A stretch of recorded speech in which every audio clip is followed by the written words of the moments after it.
Good evening, everybody. This is Jeff J. Brown in hot, steamy Shenzhen. My gosh, it just got really hot the last couple of days. Here in November, I'm sweating like a hog. All right, I'm drinking some gold thread herb tea, Jin Qian Cao. Let me lubricate my throat here. All right.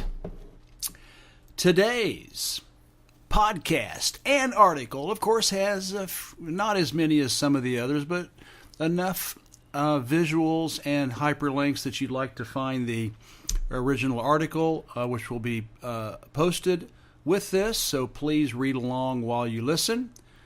The title is, "The Chinese People Just Want a Little Respect." Aretha Franklin Diplomacy on China Rising Radio Sinoland. And there's a picture of the lovely Aretha Franklin, obviously when she was a lot younger. And there's a quote, and it says, she said, "We all require and want respect, man or woman, black or white. It's our basic human right." Right on, sister. And under that, I have a byline, and it says, "Hey, I have a great idea. Let's start a letter-writing campaign to ask President Trump to make Aretha Franklin the U.S. ambassador to China.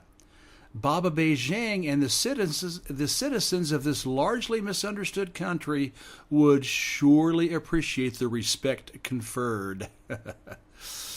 All right, let's get going.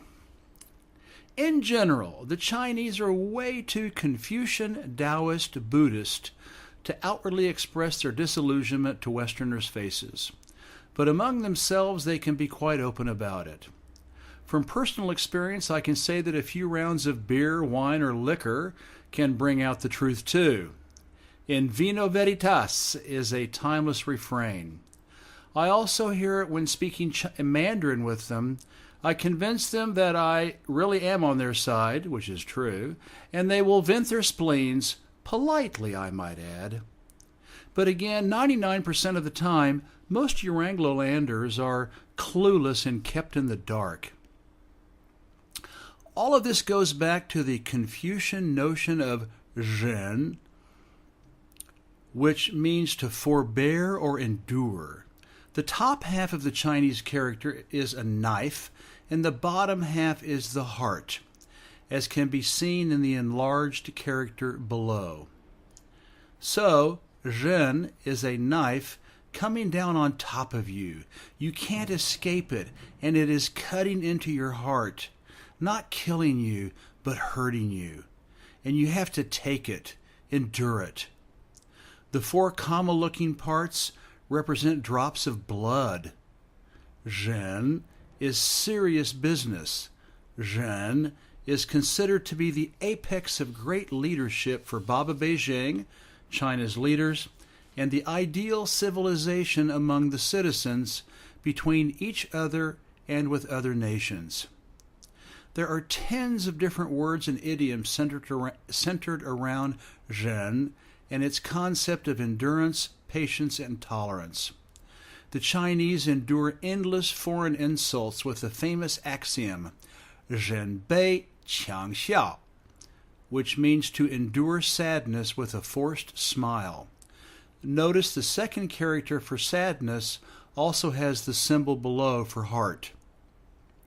In English, there is a similar saying, "Grin and bear it." But Euranglolanders do not base their entire system of governance and people's civilization on it. The Chinese do and have been doing so for 5,000 years. Confucius codified it into statecraft and socio-cultural protocol. Lao Tzu made it into a philosophy, Taoism, and Buddha, albeit an Indian import, turned it into a world religion. This also gets into the philosophy of face, keeping face and losing face. If you say something disparaging directly to someone, you have caused them to lose face and you have not shown zhen, meaning you have not been civilized. The whole concept of face, in Chinese it's mian, drives most foreigners to vexation and bewilderment. However, the Chinese have developed it into a way of life to get along together, not only with family members and neighbors down the street, but with other peoples halfway across the world. For individualistic, aggressive, acquisitive, evangelical, and expansionist Westerners, concepts like zhen and mian are often perceived as signs of weakness. For communist socialist, harmonious, holistic, and elliptical Baba Beijing and its citizens, they are revered as the pinnacle of strength. I see this all the time in China, and Westerners are mostly oblivious. This week I attended a professional development session with fellow teachers and administrators from several schools in the area. Among us was a mixture of Westerners and Chinese. Our presenter, a European, excitedly told us a story that was supposed to demonstrate why our teaching system is superior to others. At the presenter's international school in Shanghai, a student heard about the annual dog meat festival held in Yulin, Guangxi, China, which is due west of Shenzhen, where I live, about 500 kilometers. This student was outraged and shocked about dogs being eaten. So she got together some classmates and they made a PowerPoint presentation about how horrifying, cruel, and uncivilized eating dogs is, with photos of horrifying, cruel, and uncivilized Chinese committing all these perceived crimes. Their international Shanghai school then let these students go classroom to classroom, PowerPoint and indignation in hand, on a moral crusade to denounce what this Chinese town does. Our presenter was very proud of what these students had done and proud to tell us about the experience. Sadly and ironically, this presenter and those crusading students probably enjoy eating mouthfuls of pig, cow, fish, and fowl at most meals, but never mind. They would say, "That's beside the point," totally clueless to their cultural hypocrisy. I just call it what it is: racism. What was interesting was the reaction of all the Chinese teachers who were in the classroom. This presenter had clearly caused them to lose face. Yet they did nothing, did not raise a hand, did not protest, did not try to smooth things over. No, they endured humiliation. 忍耻. They just sat there, knife on the heart, and took it in silence. After 5 millennia of this practice, sociocultural meme, they maybe didn't even notice what happened. For evangelical imperial Westerners, high and low, this all makes perfect sense. George W. Bush once famously had a Freudian slip of the tongue during a speech, calling the destruction of Afghanistan, Iraq, and the genocide of millions of their citizens a crusade. Those Shanghai students were also on their little proselytizing crusade. The zhen did not end there. Our presenter then told us about a teacher in training who once brought a package of tissues as their personal artifact for show and tell.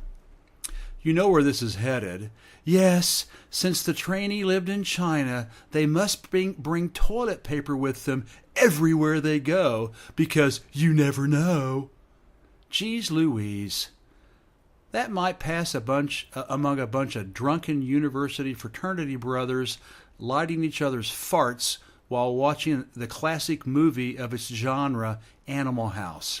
But these are college-educated Western teachers.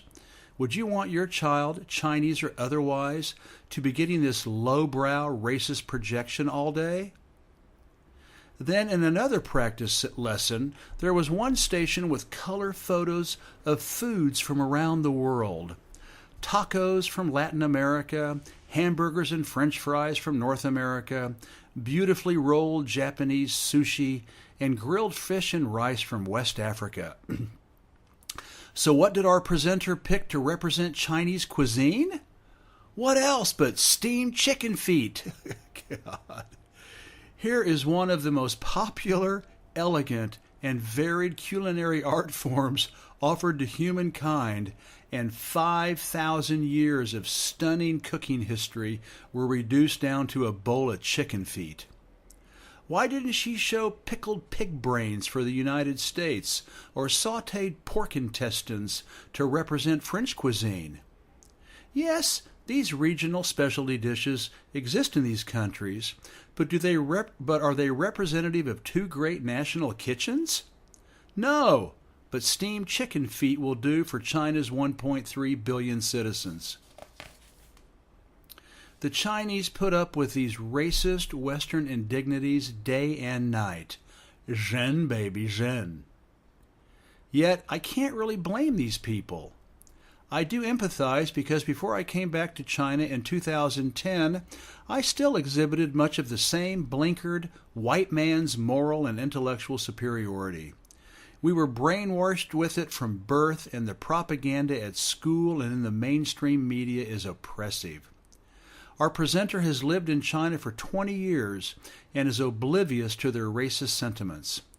I have good friends who have lived here since the 1980s. They would, of course, never admit it, but they still see themselves as racial and cultural superiors over the Chinese, still complain nonstop about how uncivilized daily life is among the people, and still don't understand why the Chinese don't have the same refined social skills as Westerners, whatever the hell that is supposed to mean. Sadly, after 3 decades here, they are still blinded and brainwashed by Western propaganda and entrenched racism.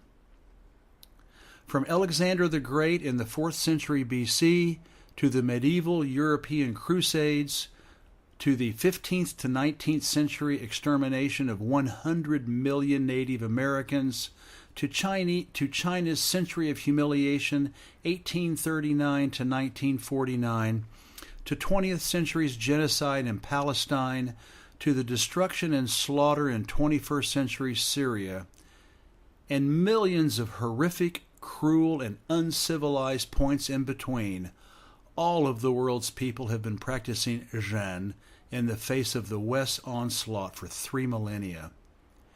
Euranglolanders are incurable colonialists and we know what's best for you teachers. This makes them depressingly predictable, and humanity continues to pay a tragic cost with its blood and treasure. All of this is covered in book number 3 of the China trilogy, China is Communist, Damn It, Dawn of the Red Dynasty, with fascinating real-life experiences on my part living and working with Chinese people for 14 years. The first part of book number 2, China Rising, Capitalist Roads and Socialist Destinations, shows why the Chinese have to practice so much Zhen with the West since Europeans first arrived here in 1517. With all the background explained above, now you can really appreciate the following poem. A Chinese fan on China Rising Radio Sinoland's YouTube channel left it as a riposte to a snarky comment from an apparent China hater. Racism is racism, pure and simple. I then found the poem online in Chinese, cleaned up the English, and edited it slightly. To wit, the title is The Chinese Only Ask for a Little Respect, a modern poem of disillusionment.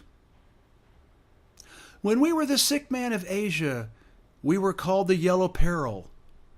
When we are billed as the next superpower, we are called the Threat. When we closed our doors, you smuggled drugs to open markets. When we embrace free trade, you blame us for taking away your jobs. When we were falling apart, you marched in your troops and wanted your fair share. When we tried to put the broken pieces back together again, "Free Tibet," you screamed. "It was an invasion." When we tried communism, you hated us for being communist. When we embraced capitalism, you hate us for being capitalist. When we have a billion people, you said we were destroying the planet. When we tried limiting our numbers, you said we abused human rights. When we were poor, you thought we were dogs. When we loan you cash, you blame us for your national debts and overconsumption. When we build our industries, you call us polluters. When we sell you goods, you blame us for global warming. When we buy oil, you call it exploitation and genocide. When you go to war for oil, you call it liberation. When we were lost in chaos and rampage, you demanded rules of law. When we uphold law and order against violence, you call it violating human rights. When we were silent, you said you wanted us to have free speech. When we are silent no more, you say we are brainwashed as xenophobes. So, why do you hate us so much? We asked.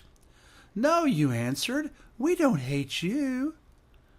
We don't hate you either, but do you understand us? Of course we do, you said. We have AFP, Fox, New York Times, CNN, and BBC. But what do you really want from us? Think hard first, then answer, because you get so many chances. Enough is enough. Enough hypocrisy for this planet. We want one world, one dream, and peace on earth. This big blue globe is big enough for all of us. End of poem. And who else is better to metaphorically sing this poem than Soul Sister Supreme, Aretha Franklin? In the movie clip below, she plays the allegorical role of the Chinese people. The three hip backup singers represent the country's 1.3 billion citizens. The Blues Brothers, except Elwood, played by Dan Aykroyd, are Russia, Iran, Venezuela, and the global anti-West. As we see at the very end, Elwood represents all of Western Empire's poodle states. They talk a good game about wanting to join the 21st century China dream of win-win cooperation, but take their marching orders from Washington, London, Paris, Tel Aviv. All those Mercedes-Benzes represent the umpteen billions of dollars of goods that the Chinese buy from and manufacture for the West. Socialist communist China is literally keeping the world economy out of a pan-global depression. Thank you, Baba Beijing and the Chinese people. Thank you. And that chump in the middle getting all the blowback? Why, of course, that's dear old Uncle Sam. Rock on, sister. This is Jeff J. Brown in Shenzhen, China, just south of the Tropic of Cancer, signing out and wishing you a wonderful weekend. Bye-bye.